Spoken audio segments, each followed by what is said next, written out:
सूचना मुताबिक सोमवार मयूरभंज जिला ग्रामांचल थाना अंतर्गत बीजातला ब्लॉक रो मंडा ठाकुरा ग्राम देई जाइथिबा राजपथ कड़रे थिबा मानस दास और तापस दास को घरे केही नथिबा सुजोग नेई दुर्बृत्त माने पछपटु पाचिरी डेई पसिथिले। परे घरर कबाटरे लागिथिबा ताला भांगी घर भितर को पसी घरे थिबा आलमारी और बाक्सर ताला भांगी सुना गहना और नगद 2 लाख टंका नहीं चंपट मारिछंती। ता सहित घरर जिनिस पत्र छिनछतर करि देथिबा देखिबाकु मिलिथिला। तेबे संध्या समय दुकान बंद करी बड़ भाई मानस घर को आसी घरर एभली अवस्था देखी हतबाक हो जाइथिले। परे सान भाई तापस को फोन करथिले। तापस मध्य घरे पहुंची घरर अवस्था देखी चोरी होइथिबा जानी सोमवार संध्या समय बड़ मातलिया ग्रामांचल थाना रे एक लिखित अभियोग करथिले।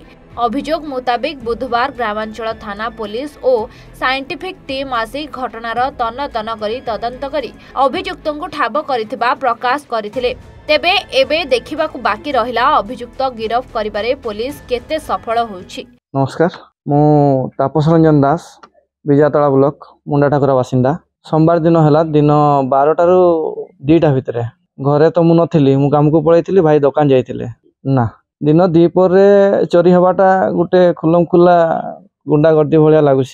मो भाई आसला 4:30 रु 5टा भितर आसला घर को। देन देखला बेलू कबाड़ मेला है, मत फोन कला। मु फोन कला बेलू कहली मु तो घर को जाइनी, कबाड़ केमती मेला है। पशला बेलू देखला जे घर भंगा है, चाबी भाई भंगा ही पड़ी, आलमीरा भंगा है। घर ताड़िकी नहीं सब जिन सुना गहना जी थिला, अमाउंट भी किसी थिला।